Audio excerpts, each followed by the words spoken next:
Vamos a hablar hoy acerca de la doctrina de la iglesia. Es el primer tema.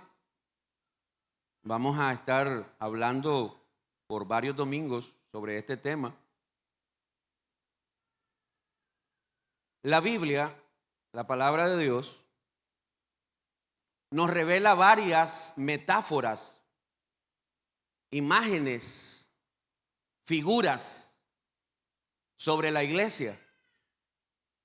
Para que podamos comprender por lo menos tres cosas, yo quiero exponer hoy a través de estos ejemplos, para que podamos comprender la obra que hace Jesús, que podamos comprender la responsabilidad de nosotros como iglesia y aquellos que pastoreamos comprendamos cuál es la labor de un pastor. La iglesia debe saber también cuál es la labor que tiene su pastor hacia la iglesia. Entonces, eso vamos a estudiar esta mañana. Comenzamos con la iglesia como un rebaño. La Biblia nos muestra a la iglesia como un rebaño. ¿Y quién es el buen pastor de ese rebaño? ¿Quién es, hermano? Jesucristo. Él es el pastor que dio su vida por las ovejas. En Juan capítulo 10, verso 11 dice la palabra de Dios. Dice Jesús en Juan 10, 11: yo soy el buen pastor. El buen pastor que hace su vida da por las ovejas. Eso es exactamente lo que hizo Jesús por su iglesia. Él es el buen pastor del rebaño de la iglesia. Por eso es que solo a Él adoramos, solo a Él exaltamos, solo a Él reconocemos. Por eso es que no nos postramos delante de nadie, como dijeron aquellos tres jóvenes hebreos. No adoraremos a tu imagen, le dijeron a Nabucodonosor, porque ellos estaban convencidos que no podían postrarse ante nadie, solamente ante su Dios. Y nosotros debemos entender que nuestro Dios y Salvador es Jesucristo.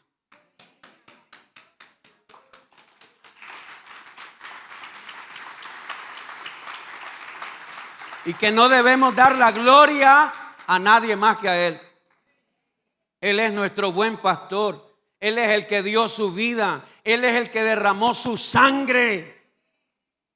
Esa es la obra de Jesús. Pero ¿cuál es la responsabilidad de la iglesia? Juan capítulo 10, verso 27. ¿Qué dice? Juan 10, 27 dice: mis ovejas oyen mi voz, y yo las conozco y me siguen. Toda persona que dice que es parte del rebaño de Cristo, toda persona que dice yo soy un verdadero cristiano, ¿cómo lo vas a demostrar? Aprende a oír lo que el Señor te dice. Aprende a escuchar la voz de tu pastor. Aprende a recibir la palabra que Él nos inspiró y nos habló y nos sigue hablando. Mis ovejas oyen mi voz. ¿Por qué había tanta gente que le daba la espalda a Jesús? Porque no quisieron ser parte del rebaño de Jesús. Porque no todo el que viene al Señor quiere obedecerle. No todo el que viene a Jesús con alegría en algún momento, no todos están dispuestos a obedecerlo. Porque cuando el Señor dice: todo aquel que quiera venir en pos de mí, niéguese. ¿Qué es lo primero? Niéguete. ¿Qué quiere decir eso, pastor? Bueno, que ya no vas a hacer lo que quieres. De la manera más sencilla te lo voy a decir. ¿Qué significa negarme a mí mismo? Que ya no vas a hacer lo que quieres. Que ya no vas a hablar como quieres. Que ya no vas a actuar como quieres. Que ya no vas a hacer lo que tú quieres. Porque ahora tu Señor no eres tú. Tu Señor es Jesús. Mis ovejas oyen mi voz y yo las conozco y me siguen.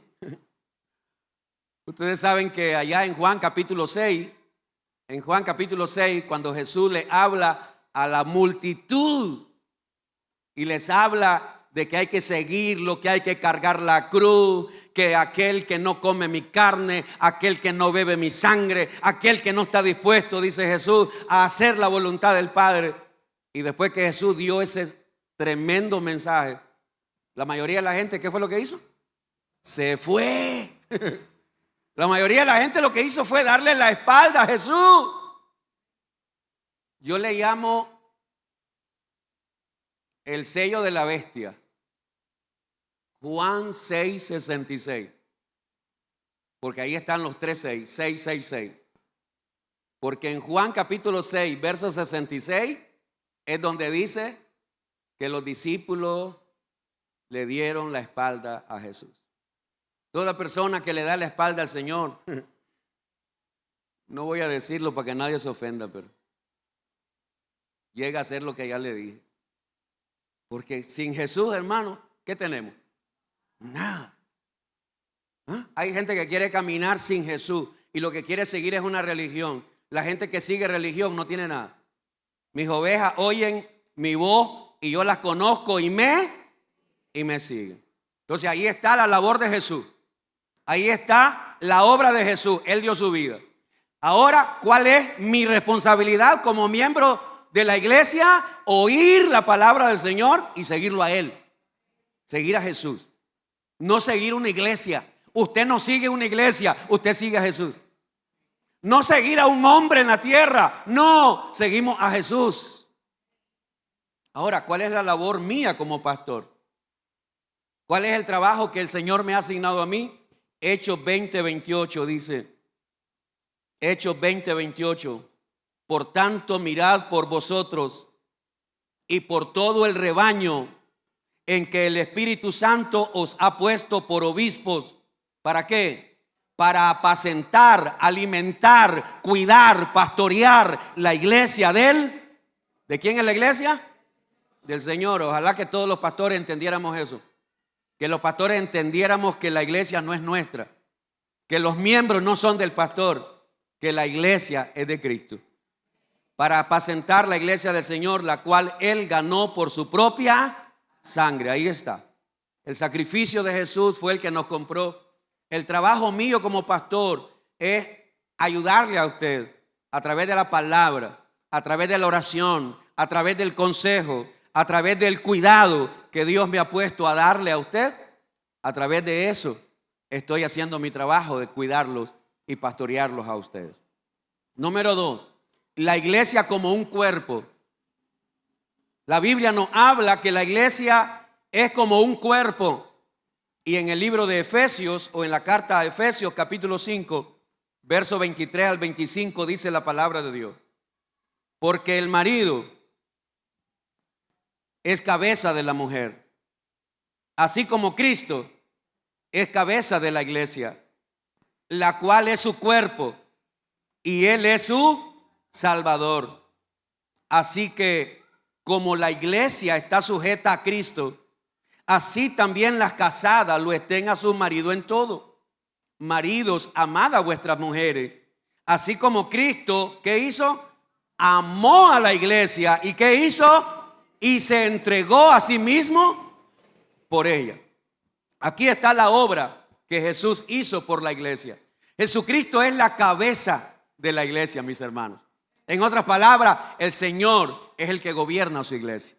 El Señor Jesucristo es la cabeza de su iglesia. ¿Y cómo lo demostró?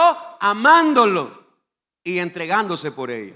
La responsabilidad de la iglesia, el deber de la iglesia, ¿cuál es? Someterse. Someterse. Volvamos a leer, por favor, el verso 23. Porque el marido es cabeza de la mujer. Ahorita no estamos hablando nada de matrimonio. Estamos hablando de Cristo como cabeza y la iglesia como el cuerpo de Cristo. Dice así.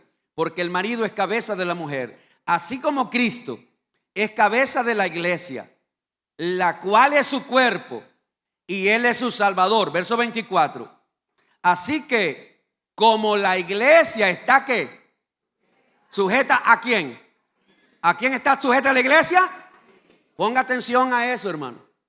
La iglesia está sujeta a Cristo. Porque ¿quién es el que pagó por la iglesia? Jesucristo. Cuánto quisiera, hermano, mira, cuánto quisiera yo que todos los pastores entendiéramos esto. Porque hoy hay tanta manipulación en la iglesia. Pastores que se creen dueños, pastores que creen ellos que como que si fueran ellos los que merecen los aplausos, las felicitaciones, o como que si la iglesia creciera porque ellos son las estrellas. Señores, solo hay una estrella y es la estrella resplandeciente de la mañana. Su nombre es Jesucristo. Dale la gloria, dale la honra y dale la alabanza solo a Él, hermano. Solo a Él. Cuando tú escuchas a un pastor que lo que está queriendo es manipular, tú puedes discernir instantáneamente que lo que está haciendo no es de Dios. No es de Dios. ¿Por qué? Porque la iglesia a quien debe someterse, sujetarse, es a Cristo, quien es la cabeza. Esa es la iglesia. Ahora, la labor del pastor. Aquí es donde viene la labor del pastor. ¿Cuál es la labor entonces del pastor? En la carta a los Efesios, capítulo 4, yo voy a leer eso en la Biblia. En la carta a los Efesios, capítulo 4, del versículo 11 al 16, la palabra de Dios dice, Efesios capítulo 4, verso 11, y Él mismo constituyó a unos apóstoles, a otros profetas, a otros evangelistas, a otros pastores y maestros. Entonces Cristo mismo estableció pastores, líderes en la iglesia. ¿Pero para qué? Mire lo que dice el verso 12. ¿Para qué? ¿Para qué está el pastor? ¿Cuál es la labor del pastor para la iglesia? Verso 12. A fin de perfeccionar. ¿Está conmigo? Si usted logra entender esto, realmente usted va a aprender que cada vez que viene a la iglesia, usted está siendo pastoreado, usted está siendo enseñado. Dice así, verso 12, a fin de perfeccionar. ¿A quiénes? A los santos, a la iglesia, para la obra del ministerio, para la edificación del cuerpo de Cristo, hasta que todos lleguemos a la unidad de la fe y del conocimiento del Hijo de Dios, a un varón perfecto, a la medida de la estatura de la plenitud de Cristo. Verso 14, si lo quiere y lo puede leer conmigo, para que ya no seamos, la iglesia debe dejar de ser niños espirituales, para que ya no seamos niños fluctuantes, llevados por doquiera de todo viento de doctrina, por estratagema de hombres que para engañar emplean con astucia las artimañas del error, sino que siguiendo la verdad. ¿Qué hay que seguir?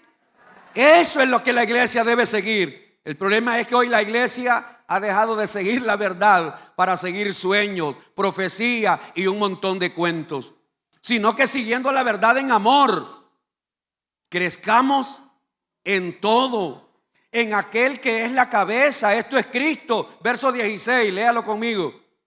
De quien todo el cuerpo, bien concertado y unido entre sí por todas las coyunturas que se ayudan mutuamente, según la actividad propia de cada miembro, recibe su crecimiento para ir edificándose en... Ese es el trabajo del pastor. Ese es el trabajo que yo debo tener aquí cada vez que me paro acá. Perfeccionarlos a ustedes a través de la palabra, enseñarles a usted la palabra, instruirles a ustedes con la palabra. ¿Para qué? Para que todos dejemos de ser niños fluctuantes, llevados por todo viento de doctrina. ¿Qué es lo que estamos aprendiendo cada domingo? Doctrina, enseñanza, enseñanza bíblica. ¿Qué es la iglesia? ¿Quién es Jesucristo para la iglesia? ¿Cuál es el deber de la iglesia? ¿Cuál es el deber del pastor? Entonces, en esta imagen de la iglesia como un cuerpo, Jesucristo es la cabeza y la iglesia es su cuerpo. Y los pastores, ¿qué es lo que debemos hacer? Bueno, seguimos enseñando, instruyendo, formando a la iglesia para la obra del ministerio. Número 3, la iglesia como un edificio. La iglesia como un edificio. Leamos en Efesios capítulo 2, verso 20 al 22. La iglesia como un edificio. Dice la palabra de Dios, Efesios 2, 20 al 22. Edificados sobre el fundamento de los apóstoles y profetas, siendo la principal piedra del ángulo Jesucristo mismo, en quien todo el edificio, ahí está, en quien todo el edificio bien coordinado, ¿qué dice? Va creciendo para ser un templo santo en el Señor, en quien vosotros también sois juntamente edificados para morada de Dios en el Espíritu. Aleluya. En esta imagen de la iglesia como un edificio, Jesucristo viene a ser la piedra, el fundamento donde la iglesia es levantada. Mis hermanos, si hay algún católico romano aquí, no es mi intención ofenderle, pero es necesario que yo le diga lo siguiente. Nosotros los cristianos evangélicos no creemos que Pedro era la piedra angular. Nosotros no creemos lo que la Iglesia Católica Romana dice, que la iglesia se fundamentó en Pedro y que Pedro es la roca, y que cuando Jesucristo le dijo a Pedro, yo te digo, Pedro, que tú eres, y en ese cambio de palabra, piedra y roca, y la iglesia católica agarra ese versículo para decir que Pedro fue el primer papa donde la iglesia está fundamentada, y que la iglesia sigue fundamentada en el papa, y que Pedro y después vinieron los otros papas. Señores, para nosotros los cristianos solo hay una roca, un fundamento, y su nombre es Jesucristo. A Él y solo a Él sea la gloria, la honra y la alabanza por los siglos de los siglos. Nosotros no podemos creer, porque el mismo Pedro dijo que la roca era Jesucristo. No podemos creer eso. Jesucristo es el fundamento de la iglesia. ¿Cuál es la responsabilidad de la iglesia como templo? Mantenerse como un templo santo. Yo quiero que volvamos a leer eso una vez más. Efesios 2:20. Edificado sobre el fundamento de los apóstoles y profetas, siendo la principal piedra del ángulo Jesucristo mismo, en quien todo el edificio, hablando de la iglesia, bien coordinado, va creciendo para ser un templo ¿qué? Santo en el Señor. Esa es la labor de la iglesia. Ese debe ser el cuidado que cada cristiano debe tener. Ese debe de ser la dedicación de todo verdadero cristiano, y es que tu vida esté en santidad delante de Dios. La Biblia nos habla que cada uno de nosotros somos templo del Espíritu Santo. Cuando Cristo venga a recoger a su iglesia, Él viene a recoger a personas, no a denominaciones. Cuando Cristo venga, Él no viene por los evangélicos. Cuando Cristo venga, no viene por los católicos. Cuando Cristo viene, va a venir por personas que han creído en Jesús, que lo han recibido como Salvador, pero que han vivido en santidad y que están limpios para ser arrebatados con el Señor. Esa es la responsabilidad de la iglesia, mantenerse como un templo santo. ¿Y cuál es la labor de los pastores en este punto? ¿Cuál es la labor del pastor? Primera de Corintios capítulo 3 verso 9 al 11 lo dice. Aquí viene la labor del pastor. Primera de Corintios capítulo 3 verso 9 al 11. Porque nosotros somos colaboradores de Dios. Eso es lo que hacemos los pastores. Colaboramos con Dios en su obra. Ahora mire lo que dice Pablo. Porque nosotros somos colaboradores de Dios, y vosotros sois labranza de Dios, edificio de Dios.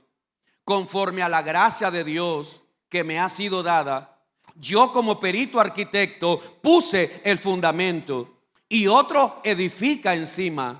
Pero cada uno mire cómo sobreedifica. Verso 11, léalo conmigo. Porque nadie, vamos, léalo hermano. Porque nadie puede poner otro fundamento que el que está puesto, el cual es Jesucristo. Nadie puede poner otro fundamento. Y si alguien puso otro fundamento, es falso. El fundamento del cristianismo es Jesucristo, señores. No podemos aceptar otra cosa nosotros. Él es el fundamento. Y el trabajo de los pastores es colaborar con Dios. Lo que yo estoy haciendo, hermano, con ustedes aquí, lo que yo hago cada vez que me paro aquí a leer la Biblia y a instruirlos a ustedes, yo estoy colaborando con Dios. ¿Por qué? Soy un colaborador de Dios. Porque Él me ha dado la sabiduría, el entendimiento, la inteligencia para poder estudiar su palabra, poder preparar cada enseñanza y podérselas traer a ustedes para que todos entendamos, mis amados hermanos, la obra que hizo Jesús, pero que también entendamos la responsabilidad que tenemos nosotros. La responsabilidad, mis hermanos, como un edificio es que nos mantengamos como un templo santo. Número 4, la iglesia como pámpano o ramas. La iglesia como pámpano. Vamos a leer en Juan capítulo 15, versículos 1 y 2.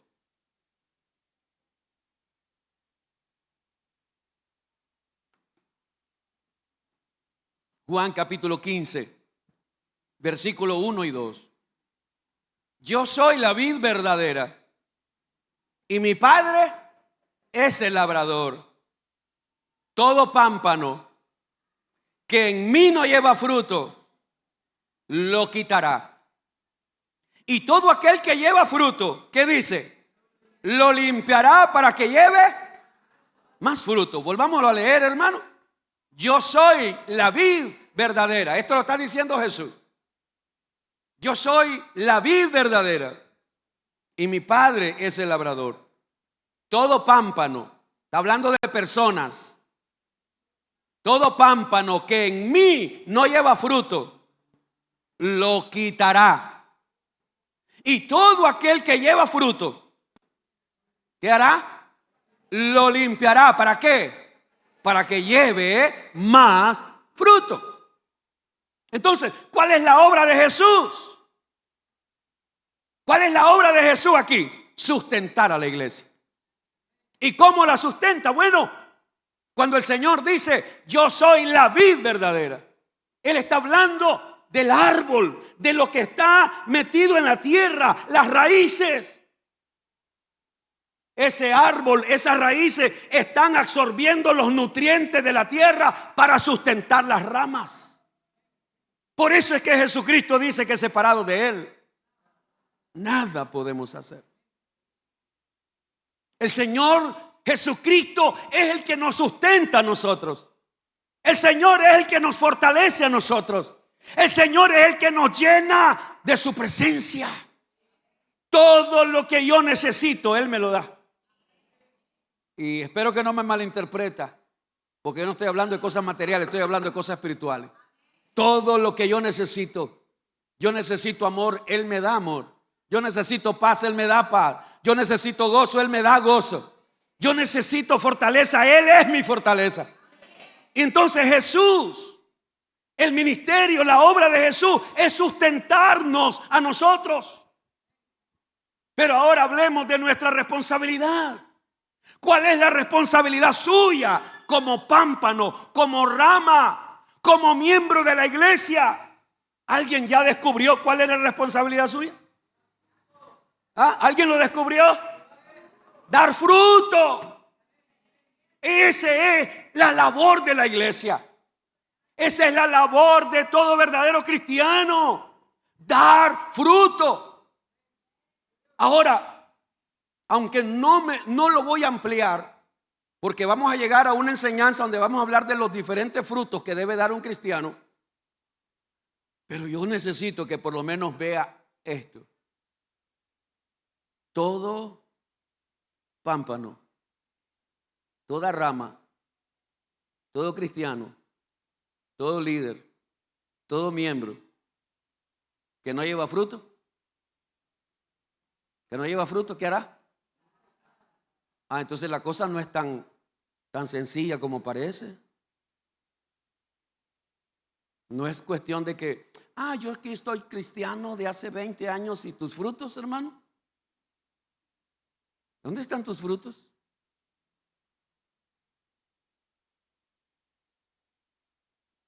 La responsabilidad de la iglesia es dar fruto. Por lo menos te voy a mencionar 2 o 3 frutos ahorita.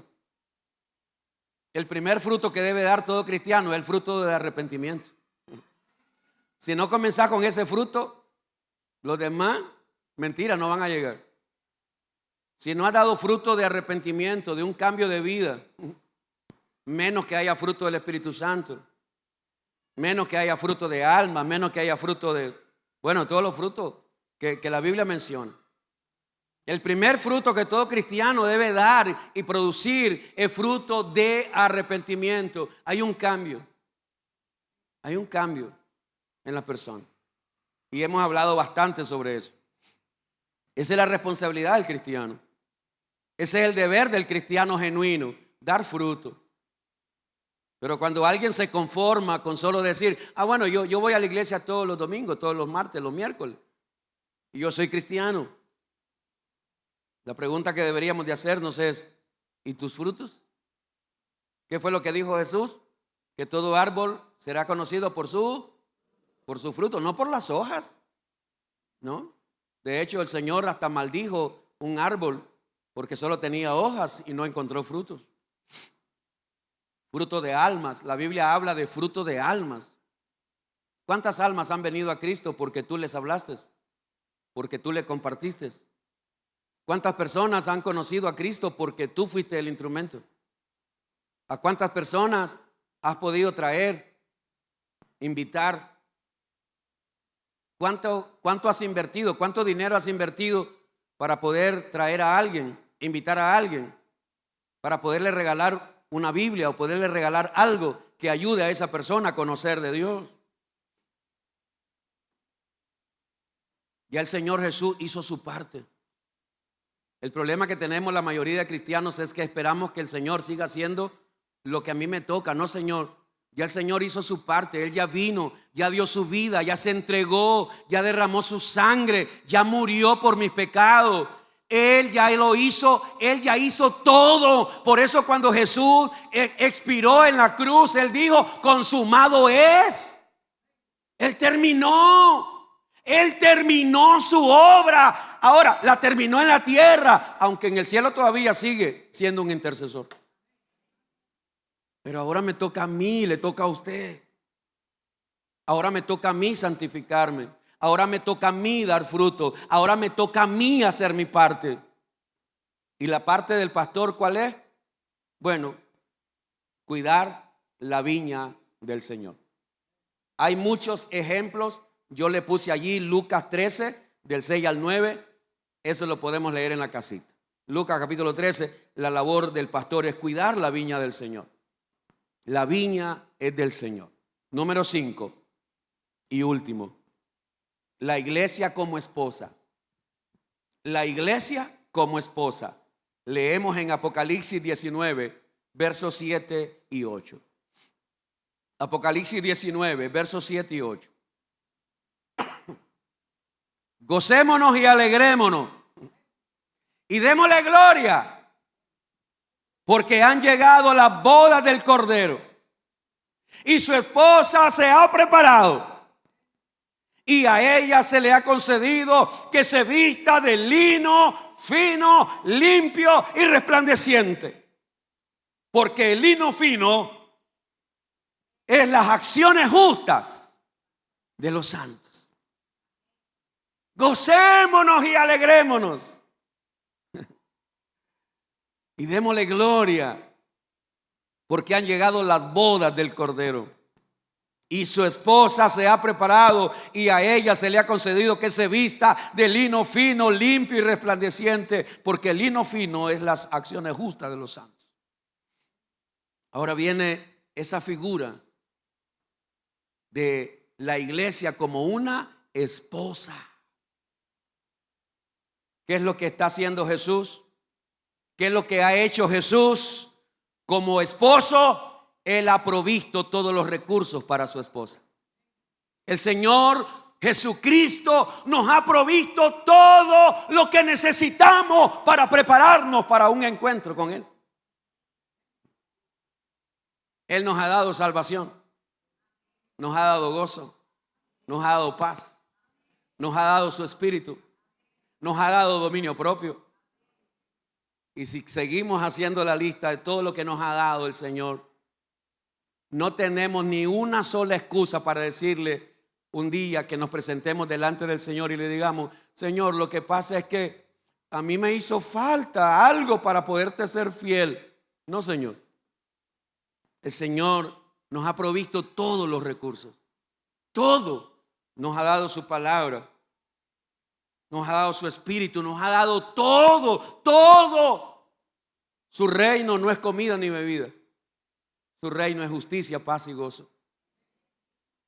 Él nos ha dado todo. Ahí está la obra del esposo. El Señor Jesús tampoco va a quedar como con remordimiento o resentimiento. Remordimiento diciendo: ay, es que no le di esto a mi iglesia, por eso no se preparó. No, Señor. No. Él nos ha dado todo.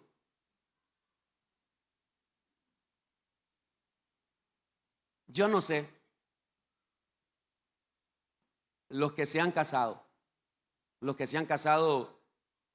han ido a un templo a casarse. Yo no sé cómo fue el día de tu boda, ¿verdad? Yo sí sé cómo fue el día de mi boda con mi esposa, pero no quisiera dar detalles porque hay algunos detalles los que me da pena. Entonces no los voy a decir. Porque me hubiera gustado a mí haberle provisto a mi esposa un vestido nuevo. Ya le dije lo que no quería decirle. A mí me hubiera gustado proveerle a mi esposa todo lo que iba a usar, todo lo que se iba a poner. Pero cuando yo pienso en Jesús, Él ha provisto todo para que su esposa esté preparada. Todo. El Señor ha cuidado cada detalle de lo que la esposa, la iglesia debe estar lista, desde la cabeza hasta sus pies. La iglesia debe estar lista. Él lo proveyó. Ahora, ¿cuál es la responsabilidad de la iglesia? Prepararse. Prepararse. Y su esposa la esposa se ha ¿qué? Preparado. Entonces, ¿por qué no nos preguntamos, hermanos? ¿Estoy preparado para encontrarme con Jesús? Deberíamos preguntarnos cada uno de nosotros: ¿estoy preparado? Si Cristo viniera hoy, si el Señor Jesús decidiera venir hoy a recoger a su iglesia, los muertos en Cristo, ¿qué dice? Resucitarán primero. Y los que estemos vivos, ¿seremos qué? Arrebatados. Usted, por lo menos nos imaginamos algo. Por lo menos imagínese algo. Qué impresionante. En un abrir y cerrar de ojos, de repente parpadeé y ya no estamos. O parpadeé y me quedé. Y se fue todo el mundo y me quedé yo. Qué impresionante, hermano. Cuando el Señor venga por su iglesia. ¿Cuál iglesia? La que se ha preparado. Entonces deberíamos de preguntarnos, cada uno de nosotros: ¿yo estoy preparado para irme con Cristo? Deberíamos preguntarnos. Porque la esposa debe prepararse. Y en el versículo 8 dice: y a ella se le ha concedido que se vista de lino fino, limpio y resplandeciente. Porque hay otro pasaje que dice que Cristo viene por una iglesia sin mancha y sin arruga. ¿Usted se imagina una novia el día de su boda, o 2 días antes de su boda, que se fue a probar el vestido y se lo manchó. Se le manchó de salsa de tomate comiéndose un hot dog y de mostaza. Se le manchó el vestido. Entonces la novia va a decir: no importa, yo voy el día de mi boda así. Me lo limpio así y me voy. ¿Verá que no? Jamás. Nunca va a ser una novia eso, jamás. Esa novia se quita el vestido y lo manda a dry clean, a que se lo laven, a que se lo limpien, a que se lo dejen como que no ha pasado nada. Pues eso es lo que el Señor espera. ¿Alguien me comprende? Eso es lo que el Señor está esperando de nosotros. Que toda mancha que haya en nuestro vestido espiritual, que todo aquello que esté mal en nosotros, que podamos decir: oye, realmente yo no voy a encontrarme con mi amado, con mi Salvador, realmente con esta vida que yo estoy llevando, una vida desordenada, una vida llena de arrugas. Y no estoy hablando de arrugas de vejez, estoy hablando de arrugas que la Biblia habla de pecado, de manchas, sin santidad, hermano. Usted lo sabe, ¿verdad que sí? Sin santidad nadie verá al Señor. La responsabilidad de la iglesia es prepararse para ese encuentro. Y el versículo 8 dice: y a ella se le ha concedido que se vista de lino fino, limpio y resplandeciente. Y luego explica la Biblia qué representan el lino fino. Porque el lino fino es las acciones justas de los santos. Te lo voy a decir en español: buen testimonio. Sencillo. ¿Qué es el lino fino? Tu buen testimonio. El lino fino es tu buen testimonio, tu vida de obediencia, tu vida de santidad, tu vida de integridad. No tu vida perfecta, porque mientras estemos en la tierra jamás seremos perfectos, nunca. Seremos perfectos hasta que estemos con Él allá arriba. Aquí abajo nadie es perfecto, pero podemos ser santos, porque santo es ser apartado. Estamos apartados por Dios, estamos apartados del pecado, estamos apartados de aquello que a Dios no le agrada. ¿Y cuál es la labor del pastor? Y aquí es donde viene la parte fea, la cual no le gusta a la iglesia del pastor. ¿Cuál es la labor del pastor para que la iglesia esté preparada? Bueno, la labor del pastor es exhortarla. La labor del pastor es exhortar a la iglesia para que se mantenga pura como una virgen. Segunda de Corintios 11:2. Leamos esto y aquí terminamos. Segunda de Corintios 11:2.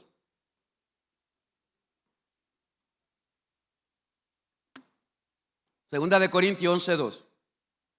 Mire cómo Pablo, hablándole a la iglesia de Corinto, le dice estas palabras: porque os celo, léalo conmigo, porque os celo con celo de Dios. O sea, no es un celo carnal.